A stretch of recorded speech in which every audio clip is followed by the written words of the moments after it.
What's going down, y'all? One half of the Wake Up Crew here to talk some WNBA prop bets for this Saturday, June the 11th, WNBA slate. We only got one game on tonight, the Aces versus the LA Sparks. Now, we know the Sparks just had a coaching change. Derek Fisher, sayonara, was just relieved of his duties. He's done as the head coach for the Sparks, so I don't know what's going to happen, what this team is going to look like, but I know when these two teams faced off at the end of May, it was not pretty for the Sparks. The Aces put it on them, beat them by 28 points. They are leading the WNBA in offensive efficiency, in pace of play. I mean, even with right now Jackie Young, one of the best players in the WNBA, we don't know if she's going to play the second leading scorer on the team. This could be blowout alert. So we got to tread lightly in this one. So we'll dive into the plays, dive into the matchups, look at some numbers. Everything is data driven. Last night, Christy Wallace and Skylar Diggins-Smith, some other players on the sheet, hit, but the ones that we talked about, Alyssa Thomas, flopped. Ezzie Magbagor hit the points, but not the fantasy score. So hopefully we get back on track tonight with some good picks. So let's get into it right now.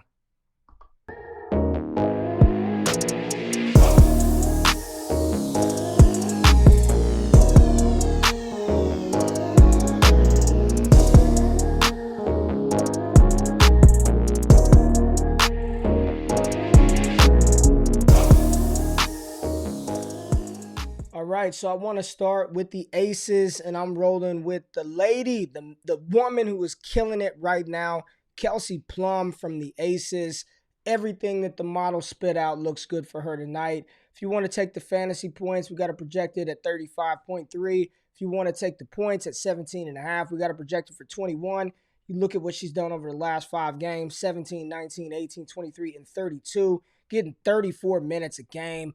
I mean, the usage rate for her is ridiculous, right? So let's go, let's just check out some player averages and just look at the usage rate in the WNBA. There goes Kelsey Plum, 24.4% usage rate. She's like doing everything. And again, with Jackie Young not being 100% with the ankle, apparently, even if she plays, she's going to be on limited minutes.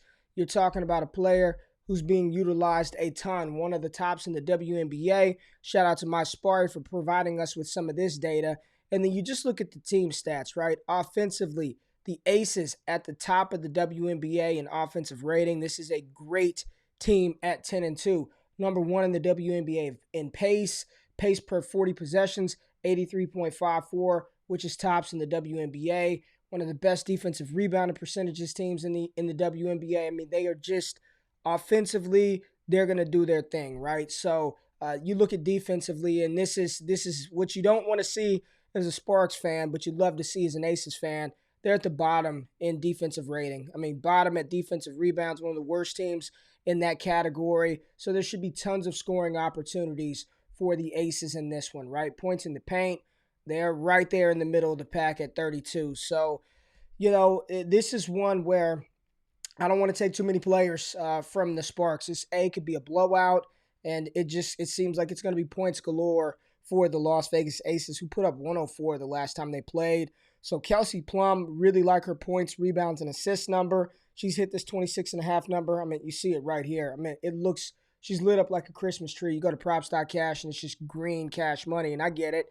At some point, the player's going to go under, right? But Plum scoring and, offensively, the usage rate. She's going to have the ball in her hands. I like the points number, and I like the points, assist, and rebounds number for Kelsey Plum. If I were going to take anybody from the Sparks, it would be Liz Cambage. She, too, high offensive rating when you're talking about the usage rate. Right here, even higher usage rate than Kelsey Plum. Things flow through Liz. It's going to be Liz, and it's going to be Nneka Ogwumike. But versus the last time these two teams played, Nneka did not hit this points, rebounds, and assist number. She was right at 17. 16 points, rebounds, and assists, and she didn't hit her points. She had 9 points in that matchup. Liz, I believe, did get it done last time versus the Aces. So versus her former team, a little bit of a revenge, tad bit. We got this last time, and it was foul trouble galore for Cambage. The only person that could stop her is her. So I would tread very lightly in this one. I mean, the model loves A'ja Wilson as well. You see her projected 89% to go over her points prop at 15.5, 80% probability to go over her points, rebounds, and assist number of 24.5. Don't mind that either. If you want to do something like A'ja Wilson over her par, over her points, even the fantasy score. Everything looks good for A'ja Wilson, but Kelsey Plum is the one I want to ride with tonight. That'd be my number one play would be Kelsey Plum. A'ja Wilson would be two, but with PrizePicks, you can't play two players from the same team. If I were going to do anything with NECA, it would be an under. It would be an under her par, and Liz over her points of 12.5. We got to project it at 15.3. She's averaging 15.2 over her last five. And just let's look at the numbers: 21, 13, 15, 19, and 8. 24 minutes. God, again, not what you want to see. You'd much rather see, Nneka Ogwumike getting 10 more minutes per game over her last five than Liz Cambage. But Plum, A'ja Wilson, Liz's points, those would be some of the plays that I would rock with tonight if you're going to touch this game. So again, only one WNBA game on tonight. Don't want to reach. These are the plays that hit the 70% threshold and higher. If you want to tail, you know what I always say, give PrizePicks hell. Make sure you tap into the content. Let me know what you're playing below. Thumbs up, subscribe. Good luck, good night, enjoy. Be back tomorrow. Peace out.